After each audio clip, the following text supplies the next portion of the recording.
Just over 2,000 miles separated the fight for Venezuela's future today. Here in Washington, the opposition leader, Maria Corina Machado, met with President Trump at the White House and left him with her Nobel Peace Prize medal. Meanwhile, in Caracas, Venezuela's acting president, Delcy Rodriguez, who was Nicolas Maduro's second in command until a couple of weeks ago, delivered an address to her nation calling for a diplomatic battle with the United States. My next source tonight sits on the House Foreign Affairs Committee, Republican Congresswoman Maria Elvira Salazar of Florida, and thank you for being here. Do you believe that Machado should have given the president her Nobel Peace Prize today? And if so, why do you think she should have? Well, thank you for the opportunity. I think that was a very good step on her part, because remember that President Trump was the one who decided to liberate her country from the communist and the Chavista oppression. So it was just a token of appreciation that Maria Corina Machado had with the president, just to thank him, and not only on behalf of herself, but on behalf of the whole Venezuelan people, who are elated by what the president did in liberating them from the oppression that Delcy and Maduro represent. Yeah, we've seen many Venezuelans happy that Maduro is no longer in power. Do you think that this gesture should change the president's view of whether or not Machado should run Venezuela? Well, I think not only the gesture, but herself. You know, she has earned her position. She is the leader of the opposition movement within Venezuela.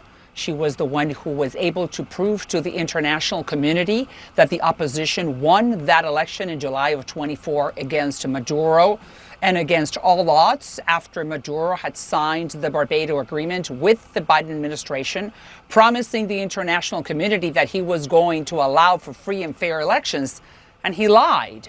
So he did not follow his word. He did not fulfill his commitment. And Maria Corina was able, as you know, to produce the tallies to prove to everybody that they had won that election in 70-30. So it was the first time that this lady had the opportunity to explain to the president face to face, for him to be able to understand who she is, that she had spent 16 months hiding in a tunnel because Maduro wanted to kill her. And now is her time to prove not only to the president, but to the rest of the world that she is ready to be back in Caracas and command and rule that country. Does that mean you want to see the president come out and now support her? Well, I would like to. I think that the president had said clearly that there will be a transition and there will be democratic elections in Venezuela. I think the president is doing exactly what we expect him to do, which is to support a democratic transition and free and fair elections, and have the Venezuelans decide who they want to run the country. I do believe that the Venezuelans once again will vote for her, since they did 70-30. Remember that she was, by 95%, she was chosen as the primary, as the choice in the primaries to be the presidential nominee on the opposition side.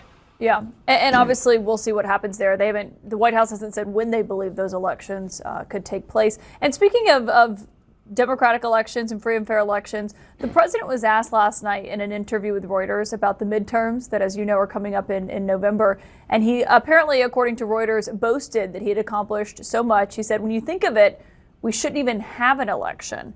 And today at the White House, Karoline Leavitt, the press secretary, was asked about that comment, and this is what she told reporters.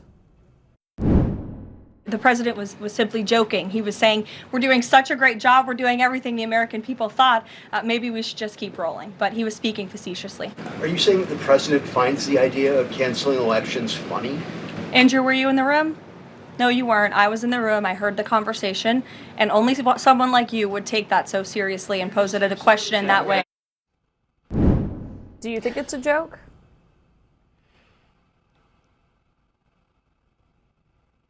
Are you asking me?